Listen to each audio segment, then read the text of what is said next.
Alors, un exercice ici donné à Assas 2007. On considère une lentille mince convergente L de centre optique O et de distance focale OF'.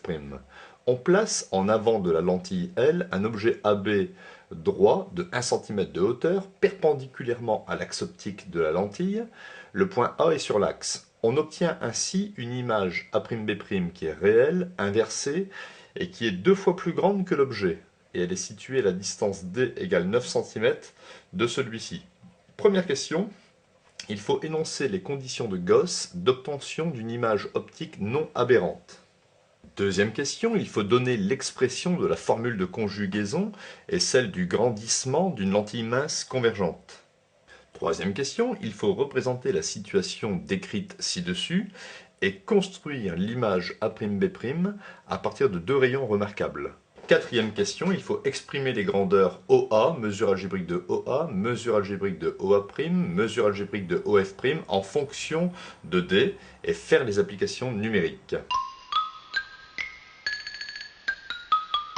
Première question, ce sont les conditions de Gauss afin d'obtenir une image optique non aberrante. Eh bien, il faut travailler avec des objets de petite dimension placés au voisinage de l'axe optique. Nous, on travaille ici avec un objet AB droit de 1 cm qui peut être considéré comme un objet de petite dimension. Et ensuite, il va falloir éliminer les rayons trop inclinés sur l'axe optique en utilisant un diaphragme. Donc, dans une question ici numéro 2, il faut donner l'expression de la formule de conjugaison et celle du grandissement. Alors, nous avons ici la lentille convergente avec ici le centre optique, l'axe optique, le sens de propagation de la lumière c'est vers la droite, le foyer objet de la lentille, le foyer image, et ici notre objet AB qui est droit. Donc ici, la formule de conjugaison, ça nous donne en fait la position de l'image A' en connaissant la position de l'objet A. Donc 1 sur OA' moins 1 sur mesure algébrique de OA égale 1 sur mesure algébrique de OF'. Et OF' ici, c'est appelé distance focale. Donc ça, c'est la relation de conjugaison. Et ça, c'est le grandissement. C'est gamma est égal à mesure algébrique de A'B' sur mesure algébrique de AB. Et c'est aussi égal à mesure algébrique de OA' divisé par mesure algébrique de OA. Alors ces formules, il faut les connaître par cœur. Donc question 3, nous allons utiliser 2 rayons bien spécifiques pour construire ici l'image de l'objet AB à travers la lentille convergente. Le premier rayon, c'est le rayon qui passe par le centre optique, n'est pas dévié. Ensuite, je vais considérer ce rayon-ci qui est parallèle à l'axe optique. Il va converger en F'. On obtient donc au croisement des 2 rayons précédemment tracés, ici l'image A'B' qui est une image renversée.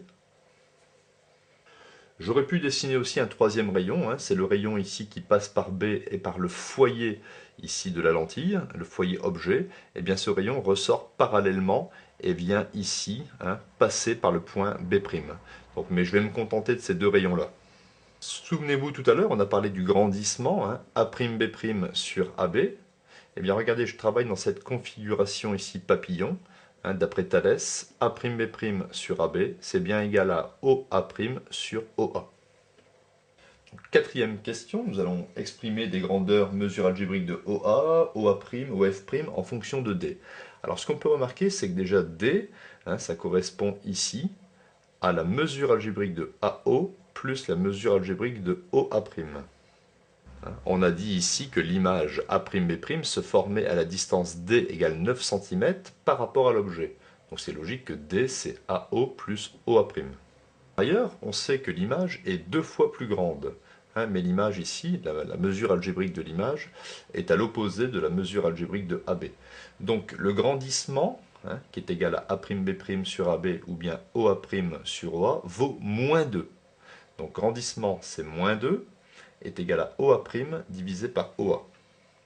Donc ici, en faisant un produit en croix, ici un OA, mesure algébrique de OA, est égal à 1 fois OA' divisé par moins 2.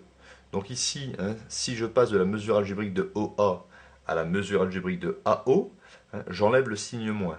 Donc AO, la mesure algébrique de AO, est égale à la moitié de la mesure algébrique OA'. Je remplace ici l'expression de la mesure algébrique de AO, ici. Je trouve que la distance D est égale à 1 demi de OA' plus OA'. Donc D est égal à 1 demi plus 1, ça fait 3 demi de OA'. On peut donc en conclure que la mesure algébrique de OA' par un produit en croix est égale à 2D sur 3, c'est-à-dire 2 tiers de D. De plus, je sais que la mesure algébrique de OA, on l'a démontré tout à l'heure, c'est moins OA' sur 2. Ça venait de l'expression du grandissement. Donc je remplace ici OA' par 2 tiers de D. Donc j'obtiens OA est égal à moins 1 demi, et OA' c'est 2 tiers de D. Je simplifie. Et j'obtiens en conclusion OA est égal à moins 1 tiers de D. Donc voilà exprimer la mesure algébrique de OA en fonction de D. Alors maintenant je vais utiliser la relation de conjugaison. Donc on obtient 1 sur OF' est égal à l'inverse de OA'. OA' c'est 2D sur 3. Donc son inverse c'est 3 sur 2D. Moins OA c'est moins D sur 3. Donc son inverse c'est 3 divise moins D. Ce qui donne ici 3 sur 2D, moins et moins ça fait plus 3 sur D. Je mets au même dénominateur, 3 fois 2 ça fait 6, 6 et 3, 9, ça fait 9 sur 2D. Et si je veux avoir OF', eh bien j'inverse, ça me donne 2D sur 9. En conclusion, OA' est égal à 2 tiers, D c'était 9, donc D c'était cette distance-ci. C'est la distance AO plus OA'. Donc 2 tiers de 9, ça fait ici 9 fois 2, 18 par 3, ça fait 6 cm. Donc OA, c'est moins 1 tiers de 9, ce qui fait 9 sur 3, ça fait 3, ça fait moins 3 cm. Donc ici, A est situé à 3 cm de haut à gauche. Et la focale, la distance focale, OF', est égale à 2D sur 9, c'est-à-dire 2 neuvièmes fois 9, c'est-à-dire 2 cm. Donc c'est la distance entre O et F' plus 2 cm. Et là, ici, la mesure algébrique, par exemple, de OF, c'est moins 2 cm.